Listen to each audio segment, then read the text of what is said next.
Light خوشبو استعمال کرنی چاہیے، بہت لائٹ۔ ہمارے یہاں خاص طور پہ جو عطر بیچنے والے ہیں نا، ان کو خود بھی خوشبوؤں کے بارے میں پتہ نہیں ہوتا۔ رات کی خوشبو الگ ہوتی ہے، دن کی خوشبو الگ ہوتی ہے، گرمی کی خوشبو الگ ہوتی ہے، سردی کی خوشبو الگ ہوتی ہے۔ تو ہمارے یہاں تو وہ عطر کے نام پہ پتہ نہیں کون سا کیمیکل اس میں ڈال کے لگاتے ہیں کہ کئی دن تک سر کا درد نہیں جاتا اس سے۔ خوشبو لائٹ استعمال کریں۔ ہم کہتے ہیں خوشبو لگانا سنت ہے، تو بس اب جو مل گیا لگاؤ، اس کو بھی لگاؤ اور خود کو بھی لگاؤ۔ اچھی خوشبو، بھینی بھینی خوشبو۔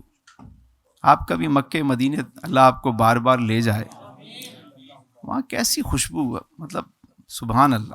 کیونکہ وہ ظاہر مہنگی خوشبو ہوتی ہے، یہاں پہ لوگ اس کے اندر کیمیکل ڈال دیتے ہیں۔ تو اس کا طریقہ یہ ہے کہ آپ جو بھی خوشبو استعمال کرتے ہیں لائٹ خوشبو استعمال کریں۔ لگانے کا طریقہ یہ ہے کہ آپ یہاں لگائیں، اس جگہ پہ آپ نے ہلکی سی خوشبو لگائی اور اس کے بعد یہاں اور یہاں لگا، بس۔ ہم کیا کرتے ہیں، وہ پورا اپنے آپ کو نہلا لیتے ہیں خوشبو میں، اور پھر برابر میں کوئی بیٹھ نہیں سکتا۔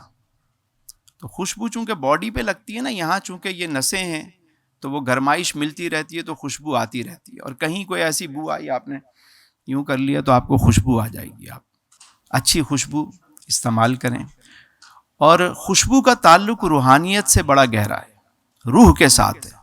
تو کوشش کیا کریں باوضو رہا کریں۔ بعض لوگ وضو نہیں کرتے، اچھا بعض لوگوں کو پتہ ہی نہیں ہوتا، اتنا کھا لیتے ہیں جہاں بیٹھ جائیں ان کی مطلب آہستہ آہستہ بو جو ہے نا وہ خارج کرتے رہتے ہیں۔ بیٹھے جس جگہ پہ وہاں کوئی بیٹھ نہیں سکتا۔ جب آپ باوضو رہنے کی عادت بناتے ہیں، اس کا فائدہ کیا ہوتا ہے؟ آپ کو پتہ لگ جاتا ہے کہ یار میں زیادہ کھاؤں گا نا وضو کا معاملہ ہو جائے گا، اس لیے آپ خوراک آپ کی خود بخود صحیح ہو جاتی ہے۔ کم کھاتے ہیں، اچھی چیز کھاتے ہیں۔ اور جب آپ باوضو رہتے ہیں، پھر خوشبو استعمال کرتے ہیں، تو آپ کے اندر ایک روح کے اندر ایک آپ کو تازگی ملتی ہے۔